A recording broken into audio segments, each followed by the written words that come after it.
God, the power of God, how God can resurrect us. And we come into his house to get the strength that we need each and every day. And as we come into his house in the spiritual to get filled up, we have to also get, take care of our natural bodies, take care of ourselves. So my story is Pastor and I went to the eye doctor last year. It's about that time again. That's why it's so fresh in my mind.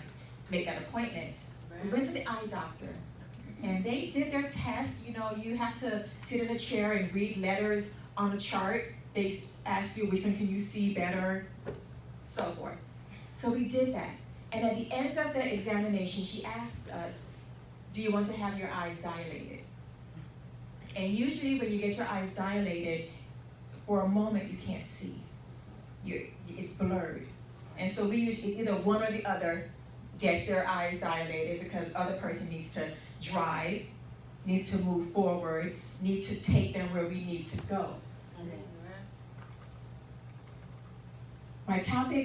My subject for today is, it's only temporary. Amen. Glory. It's only temporary. That word temporary is defined as lasting for only a limited period of time. It's not permanent. It's an adjective. It's not a person, place, or thing. It's describing something. So a person may say, man, it's hot. Man, it's cold. Man, I'm hungry. Man, I'm tired.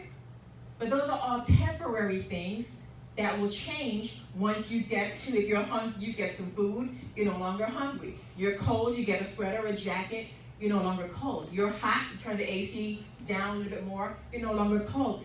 These are all descriptions of things. So when your situation comes to you, you're describing it with the word temporary. Glory. The text is going to come out of Numbers chapter 13 and 14, and I will give you the verses as I go along in the message. The Israelites were in the wilderness for 40 years.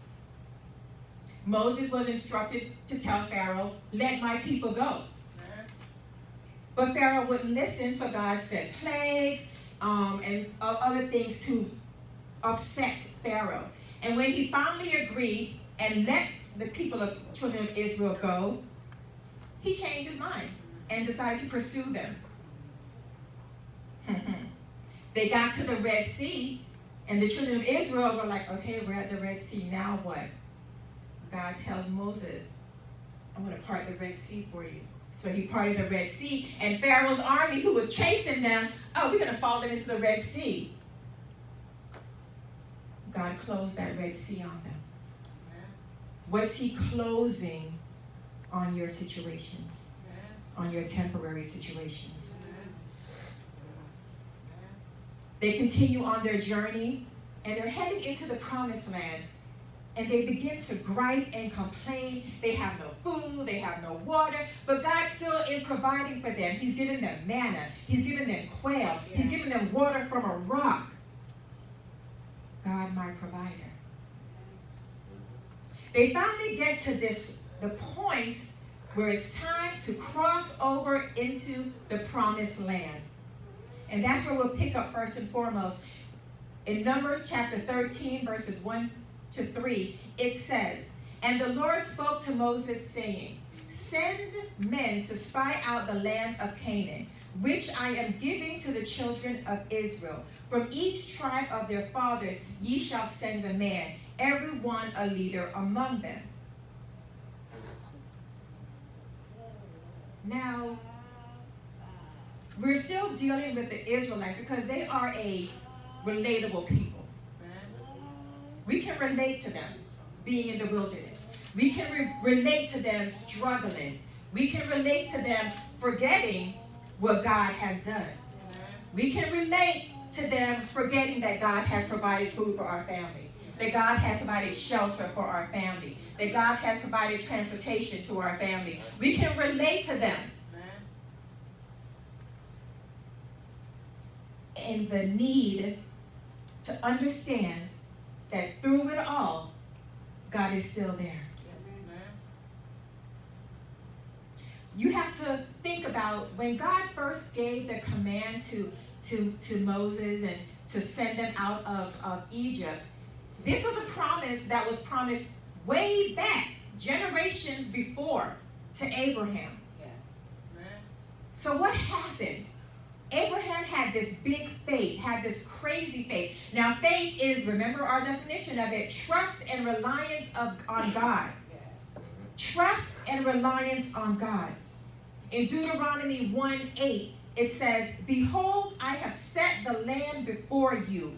Go in and possess the land which the Lord sware unto our fathers, Abraham, Isaac, and Jacob, to give unto them and to their seed after them. Genesis 15:18 says, on that day the Lord made a covenant, a promise with Abraham, saying, to your descendants I have given this land, from the river of Egypt to the great river Euphrates. Exodus 23:31. And I will fix your borders from the Red Sea to the Sea of the Philistines, and from the desert to the Euphrates. For I will deliver the inhabitants into your hands, and you will drive them out before you. Nowhere in that original promise of them going into the promised land did God say to send spies. Did God say, go check it out, go see what's going on? He said, go in and possess. I've already given it to you. Regardless of what you see or don't see, I have promised it to you. Go in and possess it. I will deliver the inhabitants into your hand, and you will drive them out. So they sent these 12 spies, though, because they've been complaining, they've been doubting God, they've been forgetting what God said. So the 12 spies go in. But 10 of those spies came back with their eyes dilated. They lost sight. They were unable to see clearly. It was blurred. What they needed to see was blurred. Because see, they saw the land flow with milk and honey, the good fruit that comes from it. And they also saw the giants in the land.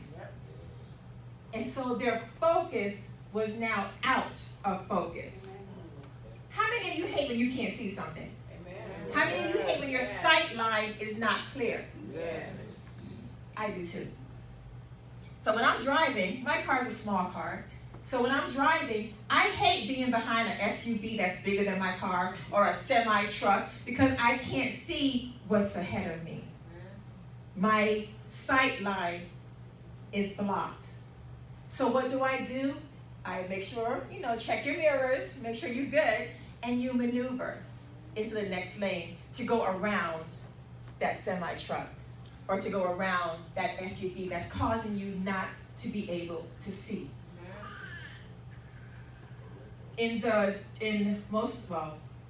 There's some Caribbeans in the house, and the Jamaican proverb, there's an old Jamaican proverb saying that says, "Wiliko but with talawa." And what that is, it's a saying that means we are a small nation, but we're strong-willed. We are determined, and we refuse to be restrained by the boundaries of our small island. Amen. It means we are strong. We can do anything we set our minds to. So when I'm in my small car and I'm driving, I need to see. I'm not going to let my small car deter me from being able to see my sight line, to see where I need to go, to give me that clear vision, that clear focus of what I need to see. David was a small person, but he found a way around Goliath and defeated him. He attacked. What do you need to attack today? What seemingly large giant are you facing that you must declare, you know what? I may be small, but I'm also full of strength and determination, resiliency. We have to attack. We have to attack what is trying to be taken from us. David fought with a sling and a stone, right? He had a sling and a stone. Well, let's take it to the spiritual realm. Our weapons are not carnal, but they're strong in God, mighty through God, to the pulling down of strongholds. See, you've got to understand where your armor is coming from. Your words may not be able to fight that battle. Your hands may not be able to fight that battle, but you've got to know that you are mighty through God to the pulling down of strongholds. Let's think about the slingshot as being our mouth, as being that rock.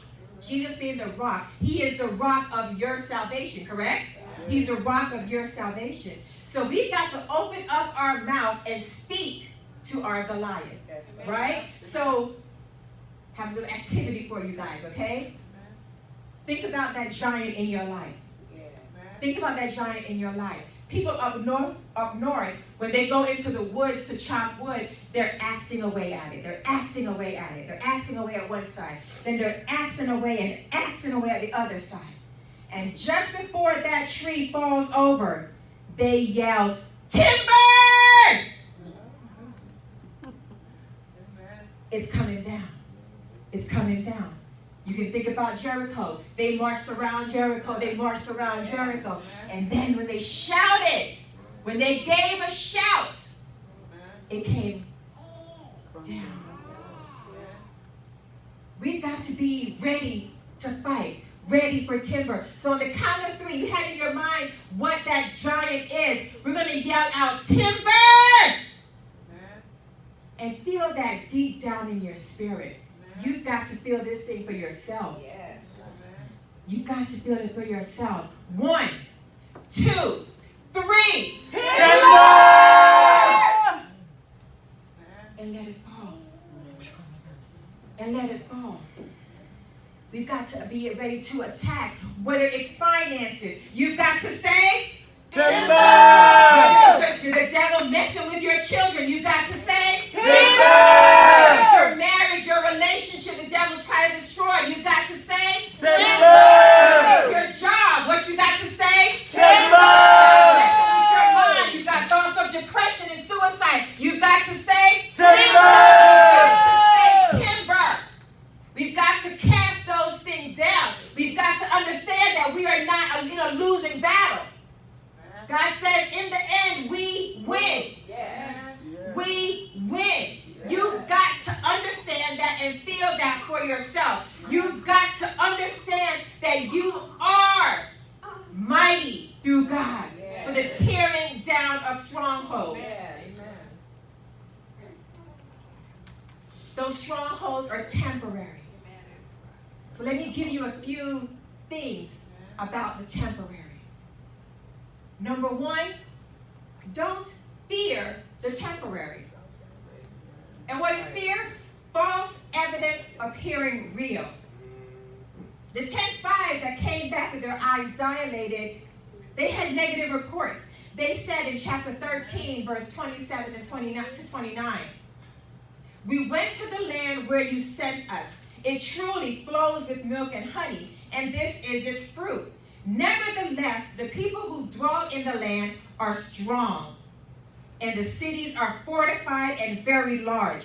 Moreover, we saw the descendants of Anak there. The Amalekites dwell in the land of the south. The Hittites, the Jebusites, and the Amorites dwell in the mountains. And the Canaanites dwell by the sea and along the banks of the river Jordan. But the men who had gone up with him said, 'We are not able to go up against these people, for they are stronger than we.'" And so they gave that bad report. Verse 31 through 33 continues, and it says, "The land which we have gone as spies is a land that devours its inhabitants. And all the people whom we saw in are men of great stature. There we saw giants, and we were like grasshoppers in our own sight. And so we were in their sight." When you are facing that situation, that thing that looks so gigantic, what you think in your mind, that is what is going to come out of you. As a man thinketh, so is he. So they came back with their eyes dilated, unable to clearly see that God had already defeated the giants, and they were like, oh, they're going to devour us. Are you speaking negatively through your situation, thinking your situation is going to devour you? Are you saying that your situation are of great stature, it's beyond you? Are you saying they are giants, and that in comparison, I am a little tiny little grasshopper? Is that what you're saying? As a man thinks, so is he. We can't allow fear to render us weak. The fear rendered those 10 spies weak because they were no longer able to see the sight line. Their eyes being blurred, their sight being obstructed by these giants, they forgot how to maneuver, how to move around, to get from behind what's blocking your sight view. Remember, we are mighty through God for the tearing down of strongholds. But you've got to believe that. You've got to believe that you are strong and mighty. You've got to believe that you are not a grasshopper, but you are mighty in God through the strong tearing down of strongholds. You've got to remember that. Number 2, don't get stuck in the temporary. I moved to Tampa from South Florida, and there's a street there that's called County Line Road. And when you cross over that street, you're leaving Miami-Dade County and going into Broward County. Now, you can sit at that light if you want to. You can make a U-turn at the light if you want to, but you're not going to get into that other county any other way. No matter where you are, that line goes all the way across. You're going to have to cross that line, that light. And at some intersections, that light is busier than others. You may very well want to make a U-turn. You may want to just sit there. But you've got to cross over that intersection to get to what you need. Every time I travel and I'm driving and I see the sign that tells me I'm getting closer to where I'm my destination, I get excited. You know, I'm like, yes, I'm going to see my family. I'm going to see if I'm coming home, I'm going to see my baby pretty soon. You know, whatever the case may be, I get excited because I may have been driving for 3 hours, 4 hours, whatever. But now it's getting closer. And I'm getting excited. Are you getting excited about getting closer to God? Amen. Are you getting excited about getting closer to your purpose? Are you getting excited about getting closer to what God has in store for you? Are you getting excited about crossing over into that other county? Crossing over into what God has planned for you? Or are you going to be content and stuck in where you are? You cannot, should not, get stuck in your temporary situations. They're temporary.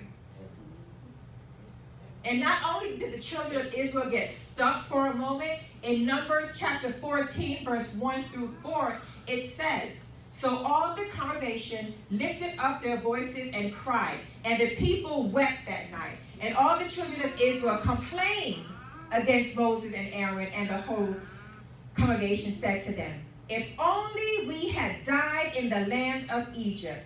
If only we had died in this wilderness. Why has the Lord brought us to this land to fall by the sword, that our wives and children should become victims? Would it not be better for them to return to Egypt? So they said, let us select a leader and return to Egypt. They got comfortable being in that wilderness. They got so comfortable, they were ready to go back. Why keep going forward? Their sight line was deterred. Their sight line was blurred. Joshua and Caleb says, no, no, no. let us go up at once and take possession, for we are well able to overcome it.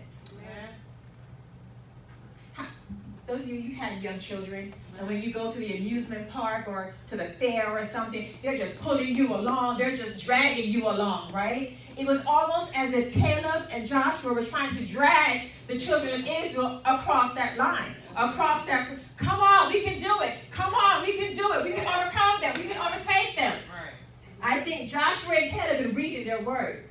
And they remembered what God said to Abraham, Isaac, and Jacob when he said, this land I am giving to you. Go in and possess it. Don't be weary. I will put them into your hands. I will deliver them unto you. You will drive them out. They remembered what was promised to their ancestors.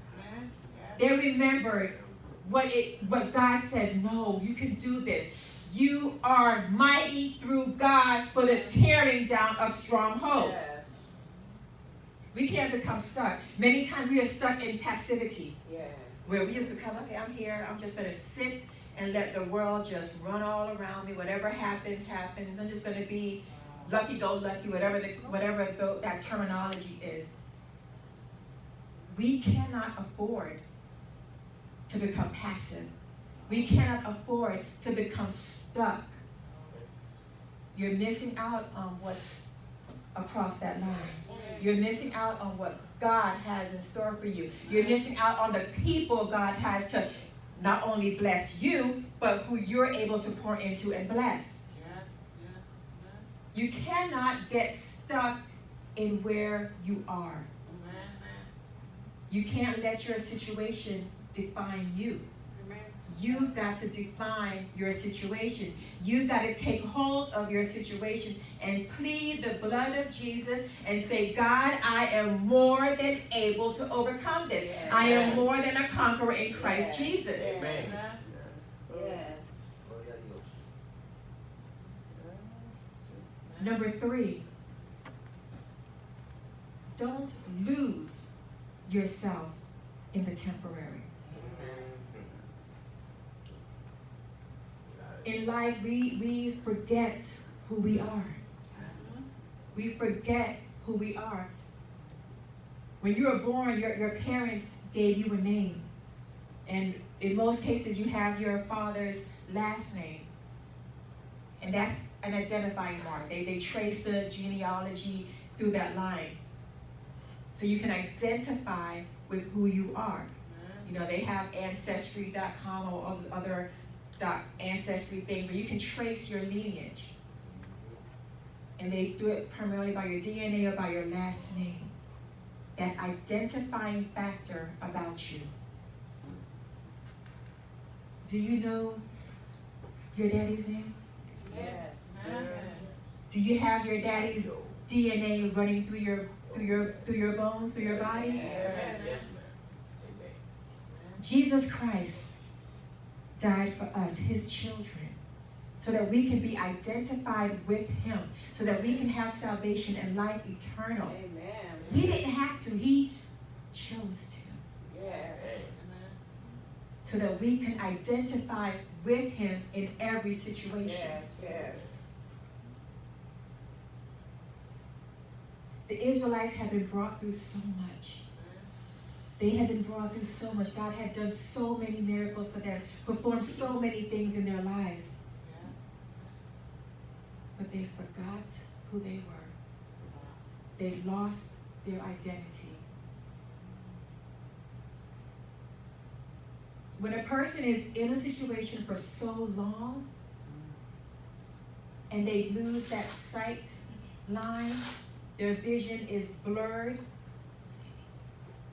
they get to a state of learned helplessness. You're not able to logically or rationally see the reason for your existence. We are not merely here to live and die. God has a reason, a purpose for our existence, and it's through him. We deal with emotional issues, spiritual issues, people who are dealing with all sorts of abuse, emotional, physical, or verbal. You've been subjected to these things for so long, you learn how to function in it. And you think you're living. You think you're doing something big. Lo and behold, you just developed a learned helplessness state. Until you are shown the light, you don't understand or realize that there is a way to be free. There's a study that has been done where they put animals, or let's say a mouse, in a small space, a confined space, a small box for them to maneuver in. And they're in there for a while they're in there. And then eventually they put them in a larger space. And for a while, those mice just continue to maneuver in that little tight box that they were in, because that's all they know. That's all they can recall and remember. Eventually, though, they realize, let me see what's over here. Oh, I can move over there. Okay, let's keep on going. And then like Joshua and Caleb, let's see what's over here. Okay, we got space, we can move. You've got to understand that who you are, if you are trapped in something that's confining you to a certain area, a certain place, a certain mindset, that's only temporary. You've got to realize that there is greater, there is more for you out there. You've got to reprogram your mind to understand that I need to venture out. I need to see what God has for me over there as He is leading you. You have to deprogram your mind and go and take possession of what God has spoken to you. We become these caged animals that allow people to talk to us anyway, to treat us anyway. And we forget that we are children of God. We are royal priesthood. You've got to understand who you are so you don't lose yourself in your temporary situation. And it is temporary. It says joy comes in the morning. Where is your morning? Morning is not after midnight. Your morning could be at 9 p.m. Your morning could be at 2 in the afternoon. It's when you get to that realization that your mind is being transformed, your mind is being changed, that you are not about to lose and forget who you are. The children of Israel, they were trapped back in Egypt. God had freed them from Egypt, but their mindset was still trapped back in Egypt. To the point they wanted to go back. They wanted to go back to what they knew.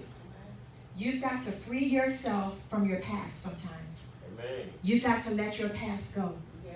If God has forgiven you, if God has moved you forward, you've got to forgive yourself, and you've got to not let that past trap you. Has not God said, let my people go?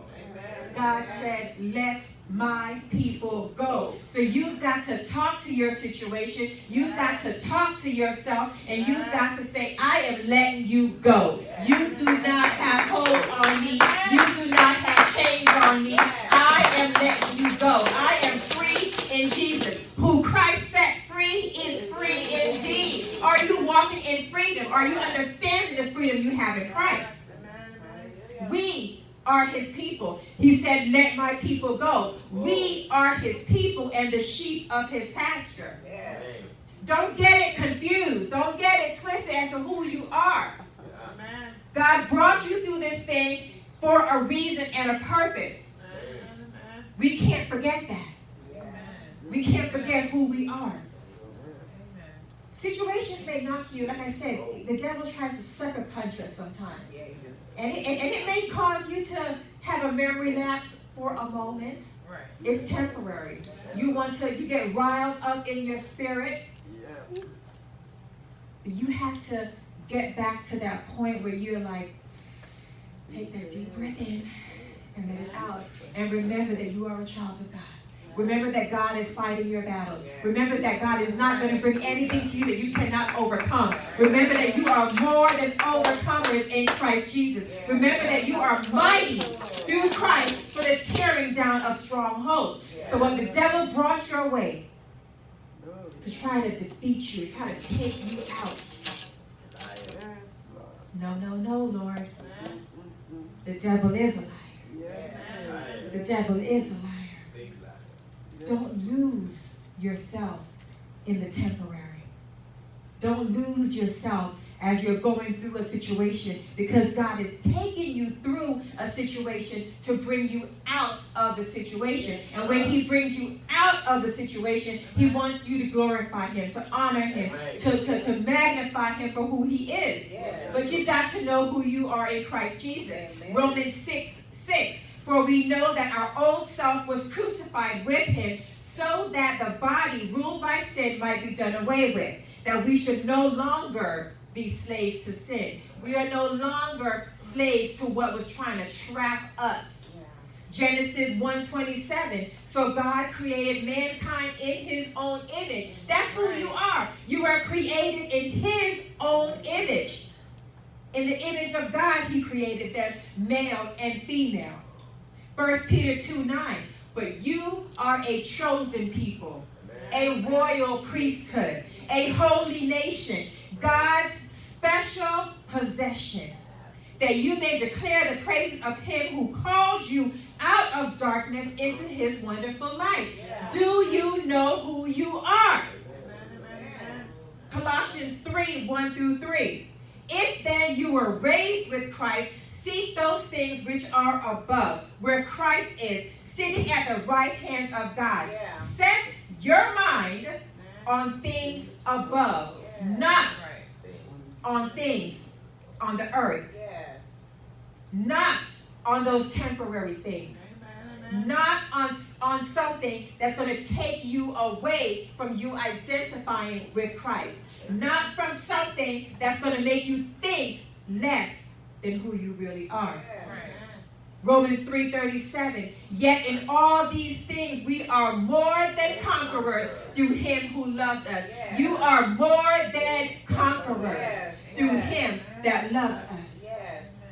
See, I this morning we were in praise and worship, and sometimes you have to struggle through praise and worship because the devil has given you a sucker punch. The devil has tried you all week long and all weekend long, and you're determined to come in here. Remember the Jamaican saying, Malik wa Talawa.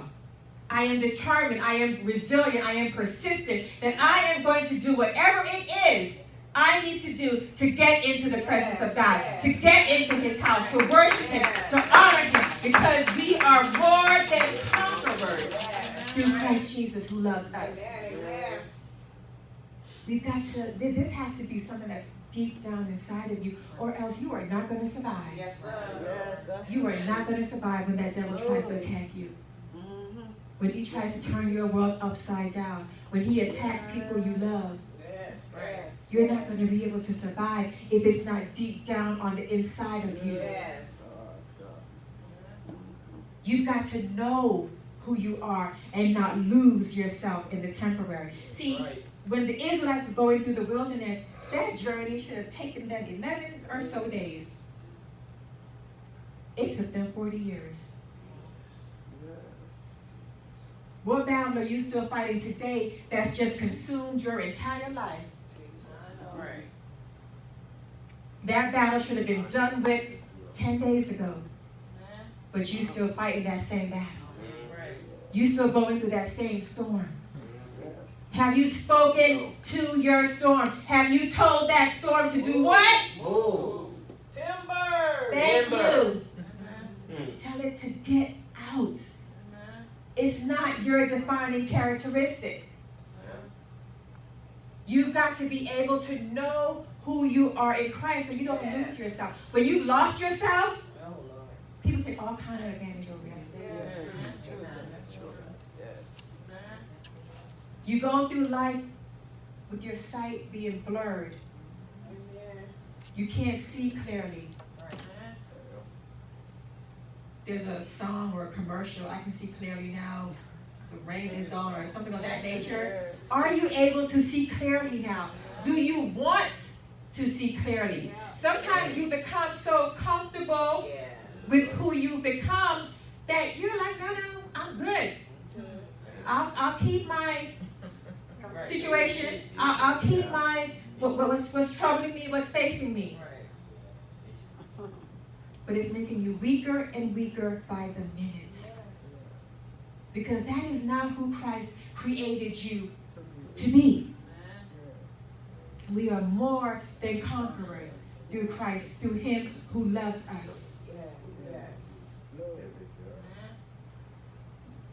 When we compare our situation with the Israelites, and that's why I say they're so relatable, they're so practical, because they're human, just like us. And when we're going through a storm, people, we want to give up. We want to curl up in a ball. Don't no one talk to me. Don't no one call me. Don't no one say nothing to me. But is that what we need? We've got to be people of resiliency, people of power, people of strength, where if we see our brother and our sister trying to detach themselves, we go chasing after them, be Joshua and Caleb. No, baby, you coming with me. We going to church. We're going to press into God and let God deal with the situation. I'm thankful I had people in my life when I got to the point where I was like, I don't want to see nobody, don't want to talk to nobody, don't want to be around nobody. I'm going to work, coming home, and that's it. And I had a pastor that said to me, I need you in church on this day, on this time, and don't let me come get you. You see where I get it from, right? You see where I get it from when I tell you? But no, that saved my life. That saved my life. That they thought that much of me. They saw me crumbling. They saw me going into depression. They saw me becoming weak. And they were like, no, we are not going down like this. This is not how this story is going to end.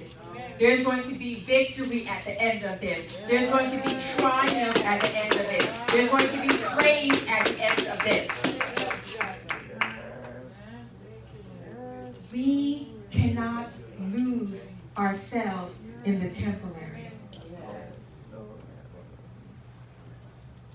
We can't give permanency to something that's temporary. Like I said, we get stuck in it, and it becomes a permanent resident. They done made a home, made a bed. You know, it's like they're just all comfortable all up in your life. But it was meant to be temporary, not a permanent situation. Don't let what is temporary become permanent in your life. You've got to spin that thing. Speak to that thing and let that thing, your time is running out. You know when you have some house guests that come and overstay their welcome, and you gently are like, when do you plan on leaving? Okay, you said a week. It's been 3 months. I'm sorry, it's time for you to go. At some point in time, you got to tell your house guest, I need for you to go. You've got to tell that situation in your life, it's time for you to go. You have overstayed your welcome. You are no longer welcomed here. They shouldn't have been welcome in the first place. But sometimes God uses those situations to teach us something. So what are you learning in this temporary situation? What are you learning in the process? What are you learning? What are you allowing that situation? You're not bending to the situation, but what are you learning as you walk through the situation? As you are about to cross over into the Canaan land and cross over into your promised land, cross over into your job promotion, cross over into your marriage, cross over into your parenting of your children, cross over into the healing of your body, cross over into what God has called you to be. What are you saying to that? Amen. Timber! Those situations can't stay. Those situations are no longer welcome. You've got to have the resolve in yourself. You've got to have the resolve in yourself to say, I am tired of this. I am tired of being second. I am tired of always losing. Because if you're trying to go through this battle by yourself, they were trying to go through the wilderness by themselves, forgetting what God has done. Forgetting what God has done. And they're trying to go through it by themselves. You're going to fail. You're going to fail. You've got to allow God to take you through it. And let me add this. Sometimes when God is taking you through it, you may not like what he reveals to you. Because he's trying to get you to that place, that maturity level, that when you cross over, you're not easily pulled back. And so there's some things you're going to have to shake off. There's some things you're going to have to let go. There's some people you're going to have to shake off. Some people you're going to have to let go in order for God to take you and to use you how he wants to do that.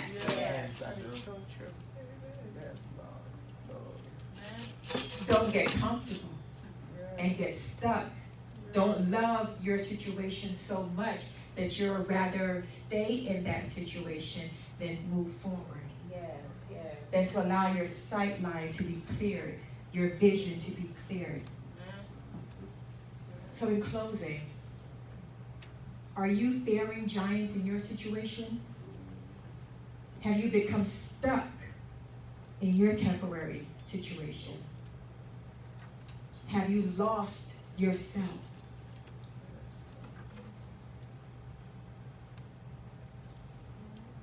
We've got to reclaim, repossess everything that God has promised us. We've got to go back to the promise he made to our parents. Go in and possess what God has for you.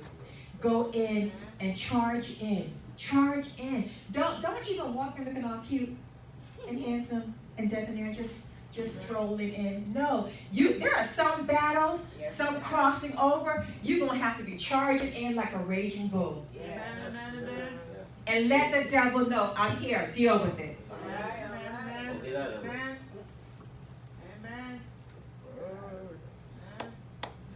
Understand who you are.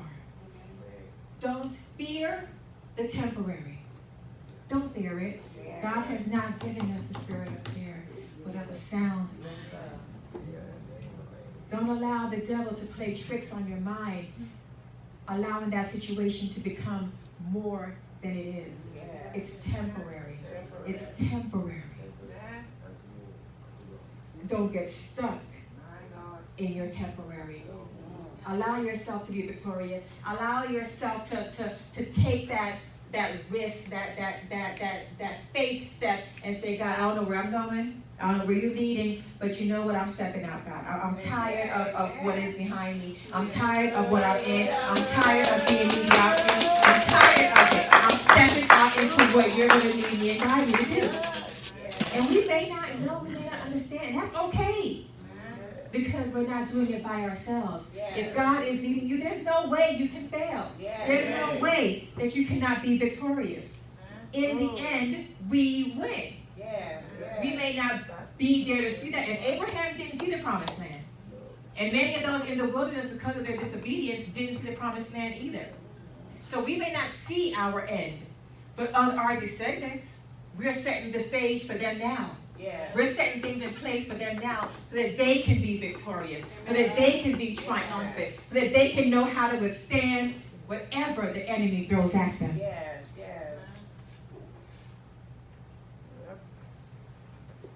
So don't get stuck in the temporary. Cross that line. Cross over county line. Cross over those barriers. Cross over and go through. And I think that third point to me is the most important point. Don't lose yourself in the temporary. Don't do it. People will talk about you. They sure will. They will say negative things about you. Amen. They will treat you like scum. Yes. What do you do to scum? All right. You take and wipe it off the bottom of your foot. That's where they belong, under your feet. Yes. Don't lose who you are, who God has uniquely created you to be. Allow yourself to flourish in who God created you to be, because there is only one you. Amen. And He has a specific plan and a specific purpose for each of you. Amen. And so if you get stuck in your temporary, you're not walking into what He has created you to do. That means there is something in the universe that is not being fulfilled. There is somebody not being reached because you are stuck in your situation.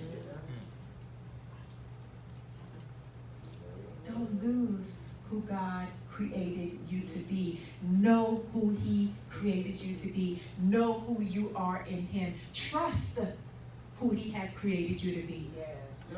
Don't compare yourself to anybody else.